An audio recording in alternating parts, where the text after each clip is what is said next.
Assalamualaikum warahmatullahi wabarakatuh. Perkenalkan, nama saya Muhammad Alfat. Video ini dibuat dengan tujuan untuk memenuhi tugas dari mata kuliah Object Oriented Programming oleh dosen pengampu Ibu Roro Indah Milani. Pada kali ini, tugasnya itu adalah membuat pemrograman tentang sorting. Sorting ini telah kami pelajari ada dua jenis, yaitu bubble sort dan selection sort. Pada video kali ini, saya hanya akan membahas tentang bubble sort. Dan saya untuk pembahasannya saya akan langsung sekaligus membuat program dengan menggunakan IDE NetBeans. Pertama kita buka dulu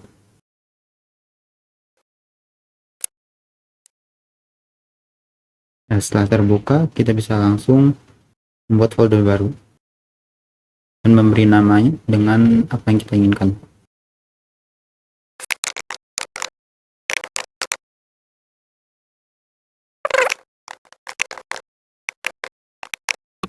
Oke, kemudian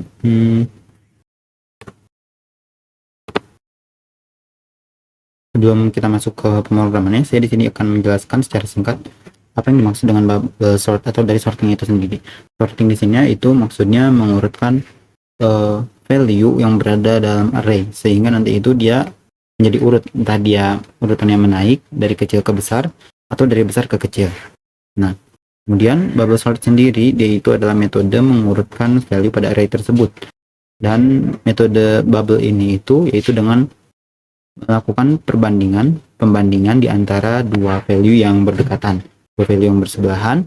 Nah, kemudian setelah dibandingkan, dia dilihat apakah memenuhi syarat atau tidak. Kemudian jika memenuhi atau tidak, maka apa aksi yang akan dilakukan setelahnya.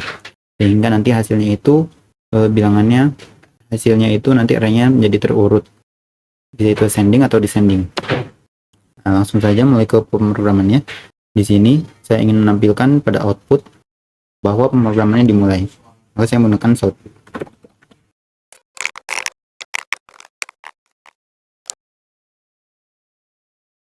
Bisa kita lihat pada outputnya sudah tertampil apa yang ingin kita tuliskan tadi. Kemudian selanjutnya saya akan melakukan deklarasi dan inisialisasi variabel yang akan kita gunakan dalam pemrograman ini.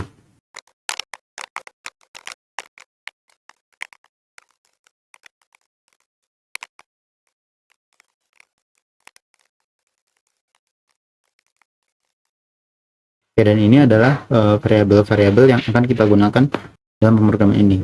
Di sini ada temp, yaitu maksudnya temporary, tempat sementara, yang nanti fungsinya saya akan jelaskan di selanjutnya. Kemudian di sini counter, variabel yang counter ini itu maksudnya untuk menghitung antara looping untuk menghitung jumlah looping, compression untuk menghitung jumlah compression, dan swap untuk menghitung jumlah swap yang dilakukan pada pemrograman ini. Kemudian di sini ada cost itu maksudnya adalah biaya. Kemudian selanjutnya kita akan mendeklarasikan dan inisialisasi variabel array.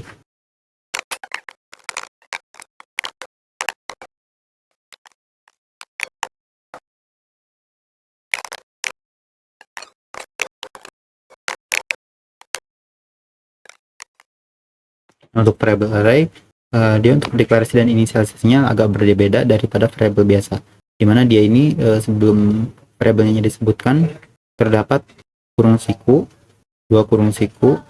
Kemudian ketika inisialisasi, dia ini si value-nya diapit oleh kurung Kurawal. Kemudian setiap value-nya dipisahkan oleh koma. Kemudian di sini kita ingin mulai masuk ke pemrogramannya. Kita di sini ingin kasih judul dulu di outputnya.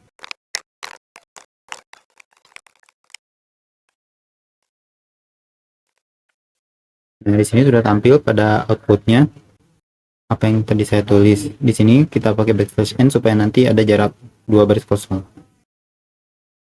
Kemudian lanjut kita ingin menampilkan arraynya pada output. Maka dari itu kita menggunakan perulangan.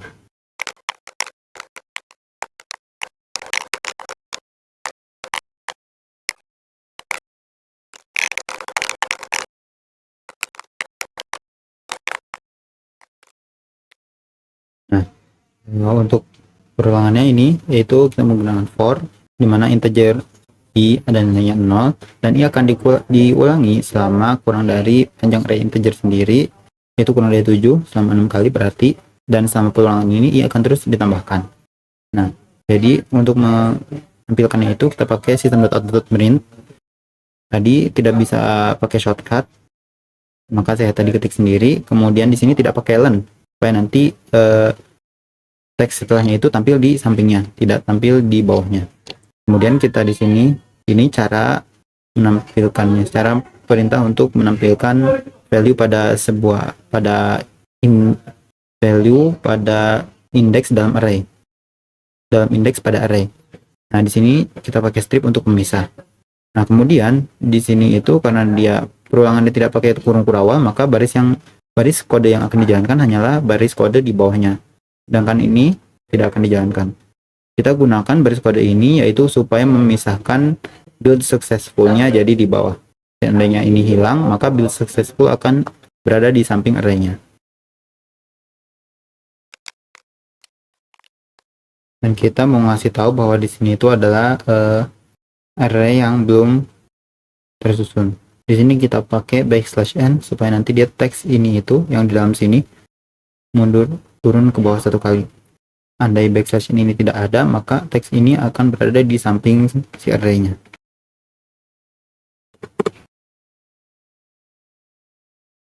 Kemudian kita langsung lanjut ke pembahasan utama, yaitu tentang tentang program sortingnya ini yang mengurutkan value pada array tersebut.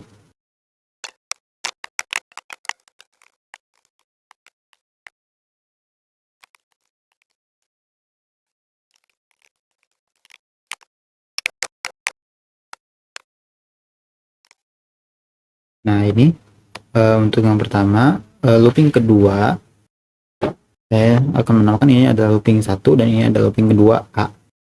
Soalnya nanti pada looping yang ini akan ada perulangan lagi. Nah, jadi pada looping 2A ini kita akan menampilkan jumlah loopingnya akan menampilkan pada outputnya looping keberapa yang sedang dilakukan. Dan setelah dilakukan looping, maka kita ingin si programnya menghitung juga menggunakan counter looping ini. Kemudian kita akan lanjut ke looping 2 yang bagian B. Dimana di sini fungsinya adalah untuk membandingkan value pada indeks yang bersampingan. Dan di sini saya ingin value yang dibandingkan adalah value pada indeks sebelah kanan dibandingkan dengan value pada indeks sebelah kiri. Dan saya ingin hasilnya itu nanti jadi ascending atau naik. Perbandingannya adalah jika value sebelah kanan lebih kecil daripada value sebelah kiri, maka ditukar.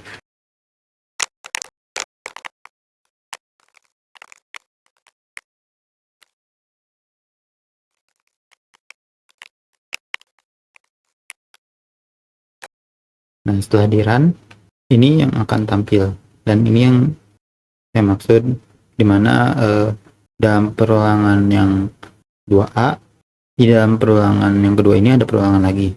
Jadi ketika perulangan 2A dilaksanakan, maka di dalamnya ada perulangan 2B.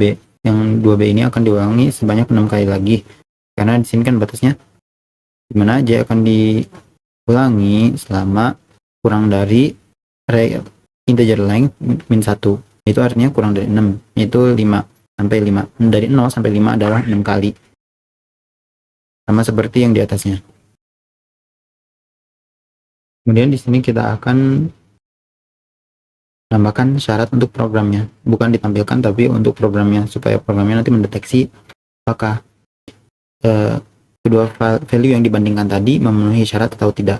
Dan jika memenuhi syarat, maka akan ditukar. Maka di sini kita menggunakan if, else.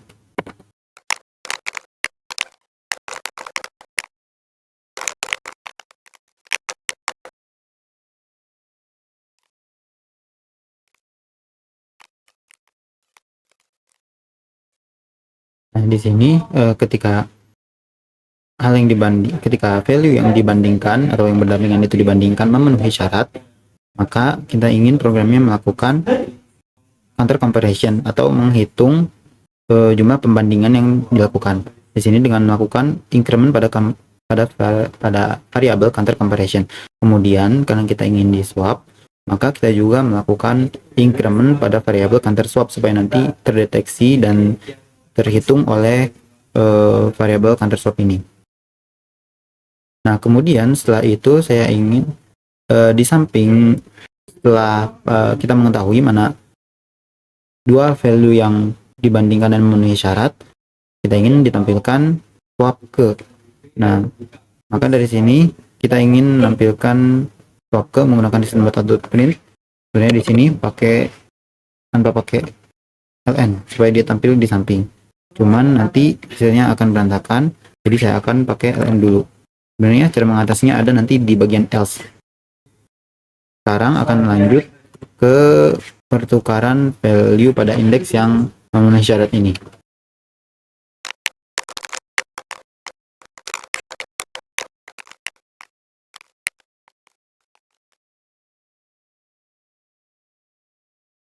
Nah, di sini saya sudah menulis 3 baris yang di sini itu tentang perpindahan value pada dua indeks yang memenuhi syarat tadi. Nah,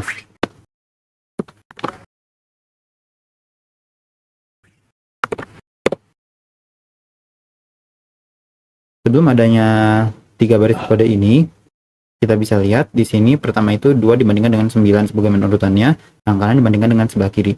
Kemudian pembandingan selanjutnya itu adalah 0 dibandingkan dengan 2. Apakah 0 lebih kecil daripada 2? Kanan dibandingkan dengan yang kiri lagi. Nah, dan meskipun pada pembandingan pertama ini telah memenuhi syarat, tapi karena sebelum ada 3 baris kode ini, maka tidak akan terjadi pertukaran. Namun setelah adanya 3 baris kode tadi, kita bisa lihat perbedaannya. Perhatikan di sini. Tadi yang awalnya 0 dibandingkan dengan 2, namun sekarang 0 dibandingkan dengan 9. Kenapa? Karena di 9 ini sudah bertukar dengan 2. Nah, namun ini swapnya masih di bawah. Kita akan mengatasinya dengan else.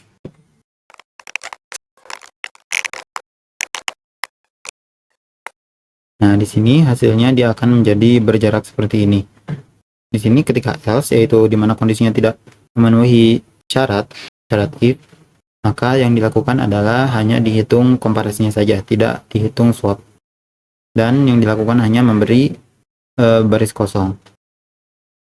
Di sini itu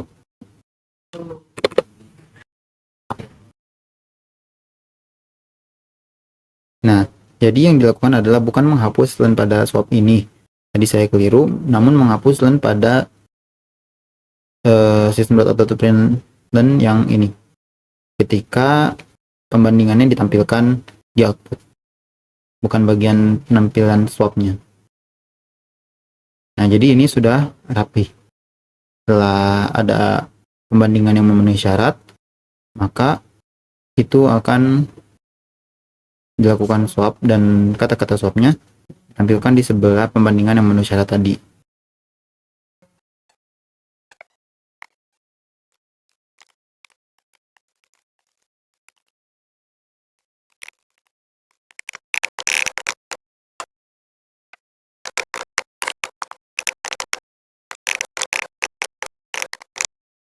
Nah, di sini pada peruangan yang kedua ini ada peruangan 2C.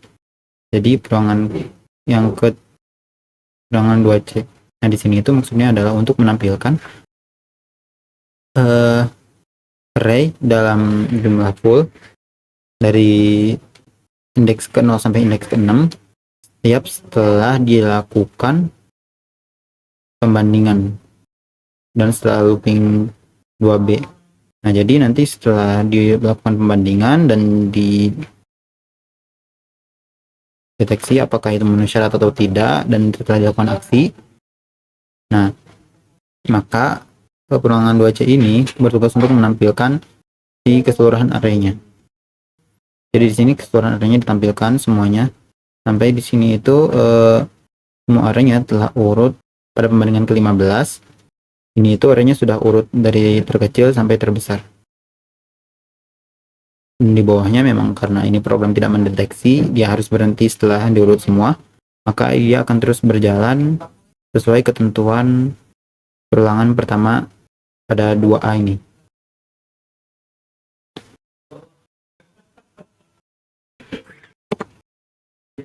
Kemudian di akhir kita ingin menampilkan jumlah looping, jumlah comparison, dan jumlah swap yang dilakukan dalam program ini.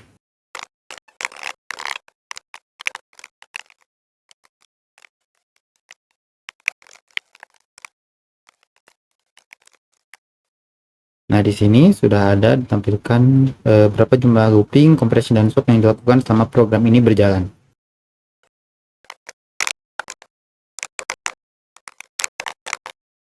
Dan yang di sini terakhir adalah saya ingin menampilkan bubble ascending dan bahwa program ini sudah selesai. Ini kita bisa lihat side to side-nya. Ini adalah programnya, dan ini adalah output dari program yang telah kita susun tadi. Nah, dimana awalnya adalah array yang berantakan seperti ini, lalu pada array yang berantakan seperti ini, kita gunakan program ini sehingga value-nya itu urut menjadi seperti ini, dari nilai terkecil hingga nilai terbesar.